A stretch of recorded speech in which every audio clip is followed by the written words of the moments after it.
Des pas de danse synchronisés d'Abodan et d'Aoussi au son des tam-tams et autres instruments traditionnels sous le regard bienveillant des chefs coutumiers, piliers de l'organisation sociale des Agnis, un peuple de la Côte d'Ivoire. Ce sont ces richesses culturelles qu'entend promouvoir et célébrer le Festival des Arts et de la Culture Agnis, le Festagni. Pour le moment, c'est ce que nous avons. Nous n'avons pas autre chose.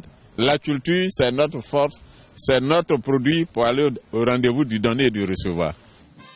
Pour sa 3e édition, le Festagni innove avec une caravane pour la paix, la tolérance et la cohésion sociale, dont le lancement a eu lieu à Adiaké, dans la région du Sud-Komoué. Une initiative qui trouve tout son sens à 2 mois de la présidentielle en Côte d'Ivoire. La cohésion sociale donc bénéficiera d'une manière ou d'une autre à cette action que vous engagez aujourd'hui et qui va se poursuivre. Parce que des frères et sœurs qui, pour des raisons politiques, ne se parlent pas, se retrouveront autour des manifestations et des festivités culturelles et partageront des moments de joie et d'échange qui peuvent contribuer à cette cohésion sociale. C'est un festival qui rassemble des gens autour d'un même idéal.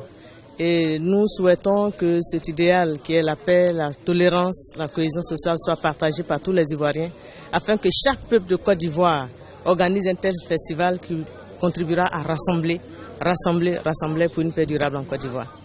En plus de la paix, l'enjeu du festival est d'avoir les pieds dans la tradition et la tête dans le modernisme. Pour un pays comme la Côte d'Ivoire qui comporte 4 grands aires culturelles avec plus d'une 60aine d'ethnies, c'est à travers la richesse, la diversité culturelle que nous pouvons construire la cohésion sociale, l'harmonie entre les peuples, aller vers la diversité culturelle pour puiser au fond de nos racines, de nos us et coutumes et réfléchir à la gouvernance de nos populations pour mieux construire une nation forte.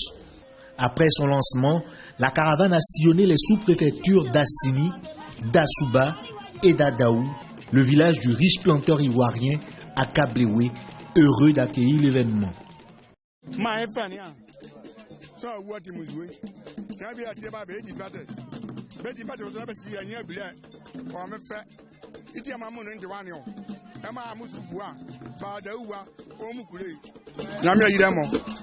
L'ouverture du Festagni est prévue ce samedi au siège du Royaume 108 à Krenjabo.